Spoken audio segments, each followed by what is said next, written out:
الحمد لله رب العالمين.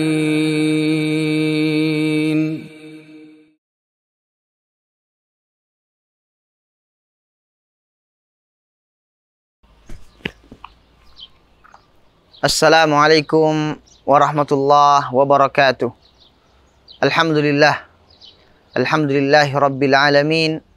Allahumma salli wa sallim ala nabiyyina Muhammad wa ala alihi wa ashabihi ajma'in. Ma'asyiras shaimin.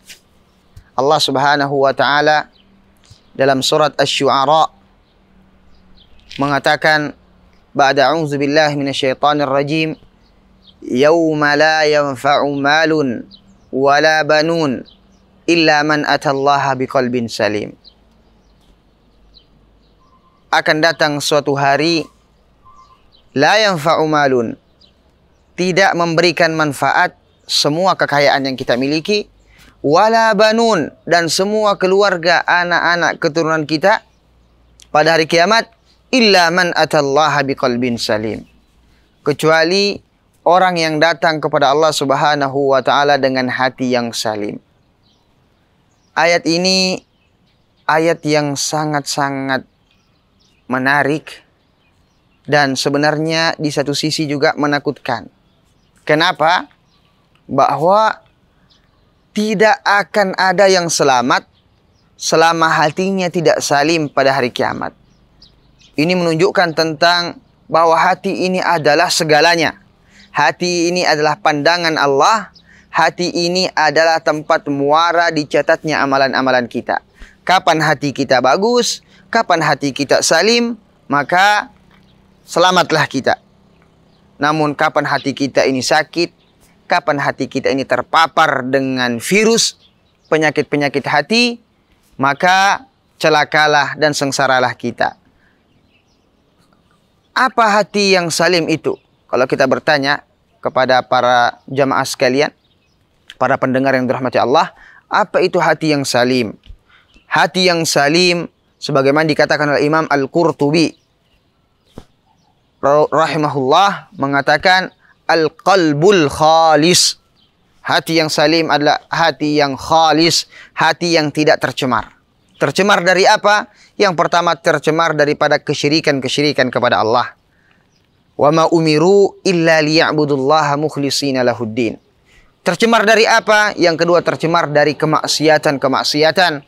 Karena hati kita ini bersih jernih, setiap kali dosa dilakukan oleh seorang hamba, maka ada satu titik warna hitam yang menutupi hatinya. Kalau dosa terus dilakukan, maka hatinya menjadi hitam kelam dan tidak lagi bisa membedakan mana yang al-haq dan mana yang al-batil, mana yang benar, mana yang salah. Dan hati yang salim adalah hati yang selamat daripada penyakit-penyakit hati seperti marah, dengki, jengkel, dan semua penyakit-penyakit, iri dan seterusnya yang terjadi dalam muamalah kita kepada saudara-saudara kita yang muslim. Dan ini adalah penyakit yang paling banyak terjadi kepada kita semua. Jamaah sekalian yang dirahmati Allah Subhanahu wa taala, ini PR besar. Ini pekerjaan besar ketika kita memahami bahwa hati ini rupanya yang menjadi pandangan Allah Subhanahu wa taala kepada kita. Maka pekerjaan pertama yang harus kita seriusi adalah bagaimana hati kita ini menjadi hati yang salim. Pertanyaannya, hal qulubuna salimah? Apakah hati kita termasuk hati yang salim? Siapa yang berani menjamin dan siapa yang berani kemudian mengakui bahwa hatinya adalah hati yang salim? Kita harus mentata, kita harus mengevaluasi kondisi hati kita, karena keselamatannya adalah keselamatan kita dunia dan akhirat.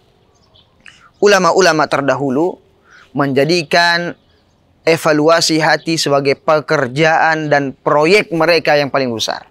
Ada kisah ketika Maimun ibnu Mihran, salah seorang tabi'in, yang datang kepada Hasan al-Basri, seorang ulama yang masyhur ketika itu. Tidak bertanya tentang sebuah hukum, tidak bertanya tentang pekerjaan, tidak bertanya tentang hal-hal yang lain. Tapi yang pertama kali dia katakan, ya Imam, wajadtu fi qalbi qaswah, bahwa hati saya ini terasa galau. Fastalin li, maka tolong lembutkan dia. Hasan al-Basri kemudian membacakan beberapa ayat Al-Quran. Afara'aita immatta'nahum sinin, summa ja'ahum ma kanu yu'adun, ma agna anhum ma kanu yumatta'un. Tidakkah engkau melihat nikmat-nikmat yang Allah berikan selama beberapa tahun usiamu? Kemudian nikmat itu nanti akan dicabut ketika datang hari yang dijanjikan.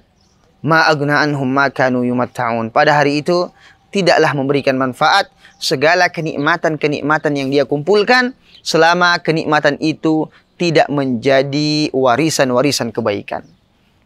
Para pemirsa yang dirahmati Allah Subhanahu wa taala, 3 hal ini, kebersihan hati dari kesyirikan, kebersihan hati dari kemaksiatan, dan kebersihan hati dari segala kemarahan, dari segala kebencian, dari segala kedengkian kepada saudara-saudara yang muslim. Dalam keseharian kita manusiawi, dalam berinteraksi, kadang kita berbuat salah dan kadang orang lain juga berbuat salah kepada kita. Bukan itu yang menjadi masalah.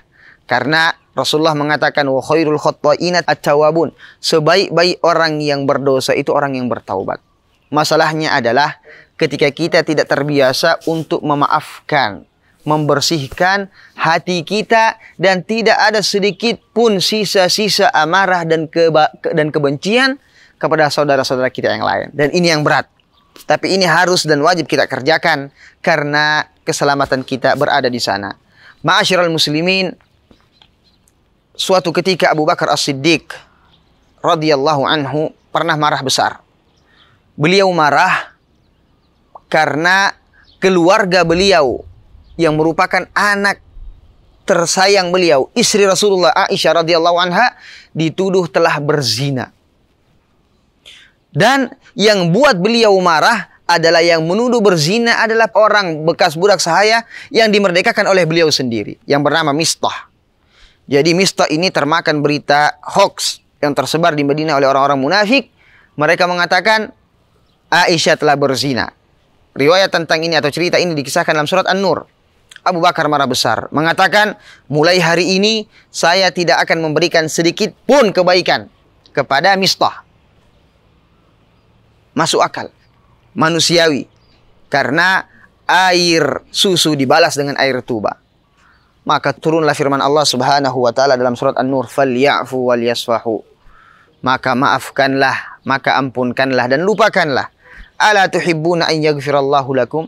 Bukankah engkau juga ingin agar dosa-dosamu dilupakan dan dihapuskan oleh Allah Subhanahu wa taala? Ketika Abu Bakar As-Siddiq mendengarkan ayat ini, maka beliau kemudian mengatakan, "Wallahi demi Allah, ya Allah, kami adalah orang-orang yang mencintai rasa maaf darimu, mencintai ampunan darimu." Maka mulai hari ini beliau kembali berbuat baik kepada Mistah, bahkan 2 kali lipat. Jamaah sekalian dirahmati Allah Subhanahu wa taala. Sekali lagi, hati kita ini adalah prioritas kita. Hati kita ini adalah keselamatan kita. Hati kita ini adalah jalan satu-satunya yang harus kita tempuh dengan cara membersihkannya, dengan cara menenteramkannya, dengan cara bikin dia luas seluas-luasnya terhadap segala kesalahan dan kezaliman yang pernah dilakukan oleh saudara-saudara kita sendiri. Ini target besar kita. Bulan suci Ramadan, kita dianjurkan untuk senantiasa berdoa. Allahumma innaka afuun. Ya Allah, engkau itu maha pemaaf. Tuhibbul afwa, mencintai maaf. Fa'fu anni, maka maafkanlah saya. Rahasianya, maafkanlah orang lain, sehingga Allah Subhanahu wa taala akan memaafkan kalian dan akan membersihkan kalian menjadi orang-orang yang menikmati kehidupan di dunia sebelum nanti mendapatkan balasan. Illa man atallaha biqalbin salim. Barakallahu fikum. Assalamualaikum warahmatullahi wabarakatuh.